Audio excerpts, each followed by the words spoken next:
প্রিয় দেশবাসী, দেশের একটা ক্রান্তি লগ্নে শোকাবহ অবস্থায় আপনাদের সামনে এসেছি।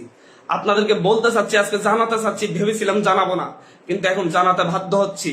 কারণ আপনারা জানেন, আপনাদেরকে বলতেছি, আজকে সকালবেলা মাহবুব যারা এমপি আমাদেরকে ফোন করে আমাদেরকে বলেন, মাননীয় প্রধানমন্ত্রী আপনাদের সাথে দেখা করতে চাই, গণভবন আসুন, আমাদের সাথে আলোচনা করুন, আপনাদের পরিবার সহ আসুন, বাবা মা সহ আসুন। আমরা প্রত্যাখ্যান করেছিলাম, বলেছি ওনার হাতে আমাদের ভাইদের রক্ত লেগে আছে, ওনাকে বলুন সেই হাত পরিষ্কার করতে, তারপর কেবল আমরা আসবো, তারপর আমরা তার সাথে কথা বলবো কিনা ভেবে দেখবো। আবারও বলতেছি, আজকে সকালবেলা তিনি আমাদেরকে রক্তখ্যাগো প্রধানমন্ত্রী আমাদেরকে আহ্বান করেছিলেন ওনার সাথে আলোচনা করার জন্য গণভবনে যেতে। আমরা বলেছিলাম, আমি আমার জায়গা থেকে বলেছি যে উনি বলেছিলেন আমার বাবা মা সহ যেন যাই। আমি বলেছি যে হচ্ছে ওনার হাতে আমার ভাইদের রক্ত লেগে আছে, ওনাকে বলুন সেই রক্ত পরিষ্কার করতে, তারপর কেবল আমরা ভাববো ওনার সাথে দেখা করব কিনা। কিন্তু দুপুর না হতেই উনি সেই একই কাজ শুরু করেছেন, আবার আমাদের ভাইদেরকে হত্যা করেছেন, আবার আমাদের ভাইদের রক্ত জড়িয়েছেন। উত্তরায়, খুলনায়, হবিগঞ্জে, টাঙ্গাইলে, সিলেটে আমাদের ভাইদেরকে হত্যা করা হয়েছে। আজকে প্রায় 7-8 জন ভাইকে হত্যা করা হয়েছে, শিশুকে হত্যা করা হয়েছে সিলেটে। আবারও উনি রক্তের খেলায় মেতে উঠেছেন। একটা রক্তখাগ্য সরকার কিভাবে ক্ষমতায় থাকছে, কিভাবে থাকতেছে আমরা বুঝতে পারতেছি না। এই দেশের মানুষ রাস্তায় নামবে, খালি হাতে নামবে, উনি ডিরেক্ট গুলি করে মেরে ফেলবেন। বাচ্চা বাচ্চা ছেলেদেরকে মারতেছেন, পাতার খুলি উড়াইয়া দিচ্ছেন। এগুলো কোন ধরনের অফিসার বাস করতেছে? এটা কোন ধরনের রাষ্ট্র? সভ্য রাষ্ট্র? এই রাষ্ট্রের মানুষজন কি মরে গেছে? আর আমরা কি আর বেঁচে থাকার অধিকার রাখি না? প্রতিটা মানুষ কি ওনার কাছে জিম্মি হয়ে আছে? যাকে ইচ্ছে তাকে হত্যা করবে, যাকে ইচ্ছে তাকে খুন করবে? এটা চলতে পারে না। এর বিরুদ্ধে আমাদেরকে ঐক্যবদ্ধ লড়াই করতে হবে। আমরা বৈষম্য বিরোধী ছাত্র আন্দোলনের পক্ষ থেকে স্পষ্ট ঘোষণা করতেছি, আগামী কালকে সারা দেশে প্রতিটা পাড়া মহল্লায় প্রতিটা জায়গায় বিক্ষোভ কর্মসূচি পালিত হবে। আর আগামী কালকের পরে পরশুদিন থেকে সর্বাত্মক অসহযোগ আন্দোলন পালিত হবে। সর্বাত্মক অসহযোগ, কোনো ট্যাক্স দেওয়া হবে না এই সরকারকে, এই সরকারের অফিসে যাওয়া হবে না, কেউ তার অফিসে যাবে না, কেউ তার সরকারি বেসরকারি সকল অফিস বন্ধ থাকবে, সচিবালয় বন্ধ থাকবে, এভরিথিং বন্ধ থাকবে। গণভবনে কোনো বাস গাড়ি ঢুকবে না, বঙ্গভবনে কোনো গাড়ি ঢুকবে না, এভরিথিং অফ থাকবে। এবং সরকারকে সর্বাত্মক অসহযোগিতা করা হবে। কেউ ট্যাক্স দিবেন না, প্রয়োজন বিদ্যুৎ বিল দেওয়া যাবে না, গ্যাস বিল দেওয়া যাবে না, প্রয়োজনে কাঠে রান্না করা হবে, প্রয়োজনে প্রত্যেকে প্রয়োজনে মোমবাতি জ্বালানো হবে। তারপরে যদি বিদ্যুৎ চলে যায়, যদি বিদ্যুৎ লাইন কেটে দেয়, তাহলে আপনারা প্রত্যেকে মোমবাতি ব্যবহার করবেন প্রয়োজনে। তারপরে এই সরকারকে কোনো সহযোগিতা করা হবে না। এটা খুনি সরকার, আমাদের ভাইদেরকে বারবার খুন করতেছে। আমাদের মুখে এক কথা বলে, সকালে কান্নাকাটি করতেছিল যে হচ্ছে এই লাশগুলো দায়কে নিবে, আর বিকেল না হতে আবার লাশ ফেলতেছে রাস্তায়। মানে দোমুখো সাপ। সকালে এক কথা বলে, বিকেলে আরেক কথা বলে। আমাদের সাথে বলেছিলাম যে আমাদের সাথে 14 তারিখ 15 তারিখে আমাদের সাথে বসেছিলেন, ওনার সাথে আলোচনা করবেন, কিন্তু তারপরে দেখা গেছে তারপর থেকে আমাদের ভাইদের উপর হামলা করা শুরু করছে। উনি একটা নৃশংসতা চালাচ্ছে বাংলাদেশে, কোন ভয়ঙ্কর একটা অবস্থা বাংলাদেশে বিরাজ করতেছে। ছেলেদেরকে, শিশুদেরকে, বাচ্চাদেরকে, মেয়েদেরকে হত্যা করতেছে। ছাত্রলীগ যুবলীগ গুলি নিয়ে রাস্তায় নামতেছে, ওরা সন্ত্রাসীদেরকে নিয়ে রাস্তায় নামিয়ে আমার ভাই বোনদেরকে হত্যা করেছে। আর বসে থাকা যায় না। আমরা সারা দেশের ছাত্র, নাগরিক, অভিভাবক যে অবস্থানে আছেন, মা বোন, প্রত্যেককে বলবো, আগামীকাল থেকে আপনারা প্রত্যেকে রাজপথে থাকবেন, প্রত্যেকে প্রতিটা বাড়ি থেকে রাজপথে থাকবেন।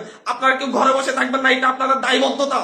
আপনাদেরকে বলতেছি, প্রতিটা লাশের রক্তের প্রতি আপনাদের দায়বদ্ধতা আছে, প্রতিটা শহীদের রক্তের প্রতি আপনাদের দায়বদ্ধতা আছে।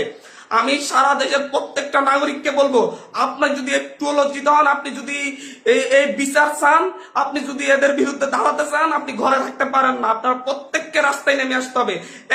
প্রতিটা সিঙ্গেল মানুষকে আপনি প্রয়োজন আপনার বিল্ডিং এর নিচে এসে অবস্থান করুন, বিল্ডিং এর সবাই মিলে, বিল্ডিং কমিটি, প্রতিটা ভবনের কমিটির আপনারা মিটিং ডাকুন, মিটিং ডেকে সিদ্ধান্ত নিন, সবাই একত্রিত হয়ে নামবেন। প্রতিটা মহল্লায় আপনারা সিদ্ধান্ত নিন, আপনারা প্রত্যেকে একত্রিত হয়ে নামবেন, রাস্তায় থাকবেন যতক্ষণ পর্যন্ত না এই রক্তখ্যাগো তার কাজ বন্ধ না করে, এবং এই রক্তখ্যাগো যেন আর না থাকতে পারে। স্পষ্ট বার্তা। বারবার ছাত্রদেরকে হত্যা করবে, নাগরিকদেরকে হত্যা করবে, বারবার এই দেশের মানুষকে হত্যা করবে, আবার সেই ক্ষমতায় বসবে, আমার ট্যাক্সের টাকায় গাড়িতে চলবে। যাদের ট্যাক্সের টাকায় উনি গাড়িতে চলেন, সেই ট্যাক্সের টাকায় সেই নাগরিকদেরকে হত্যা করবেন বারবার, এবং ক্ষমতায় বেশে উনারা ওনাদের মতো করে আবার হাস্যরস সৃষ্টি করবেন, নাটকবাজি করবেন, এটা আর চলতে দেয়া যাচ্ছে না, এটা আর চলতে দেয়া যাবে না। আপনাদেরকে বলতেছি এটা আর চলতে দেয়া যাবে না। প্রত্যেকে নিজ নিজ অবস্থান থেকে নেমে আসবেন।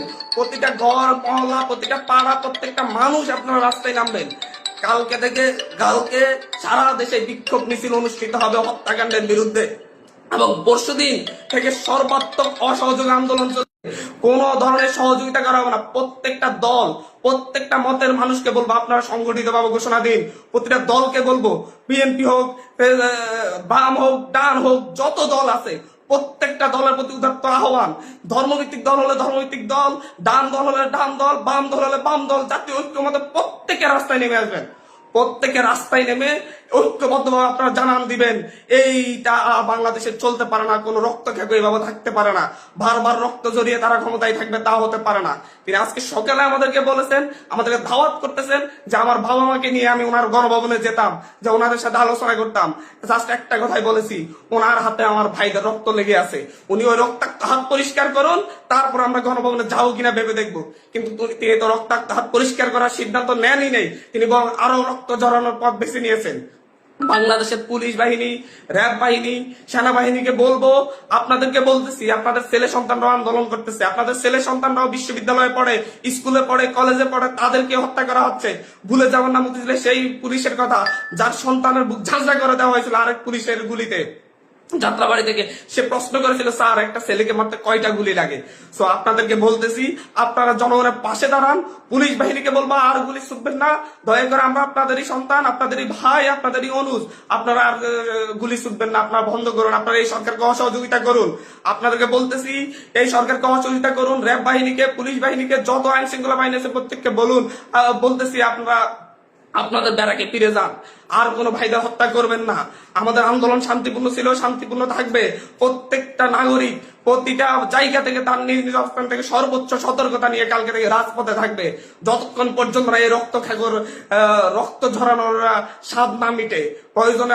প্রয়োজনে আমরা আরো রক্ত দিব, তারপরে আমরা এই ক্যাপ চাচ্ছি না। প্রিয় দেশবাসী, আপনাদেরকে বলবো ঐক্যবদ্ধভাবে রাজপথে নামুন, এবং কালকে বিক্ষোভ মিছিল পালিত হবে। পরশু দিন থেকে আমাদের সর্বাত্মক অসহযোগ আন্দোলন চলবে। ট্যাক্স দেওয়া হবে না, সরকারকে কোনো সরকারকে কোনো ধরনের সহযোগিতা করা হবে না। প্রত্যেকটা অফিস আদালত বন্ধ থাকবে, সচিবালয় থেকে শুরু করে একটা প্রাইমারি স্কুল পর্যন্ত সব বন্ধ থাকবে কালকে থেকে। এদেশের মানুষ তাদের ঐক্যবদ্ধ শক্তির প্রমাণ দিবে এবং রাজপথে লড়াই করবে। ধন্যবাদ।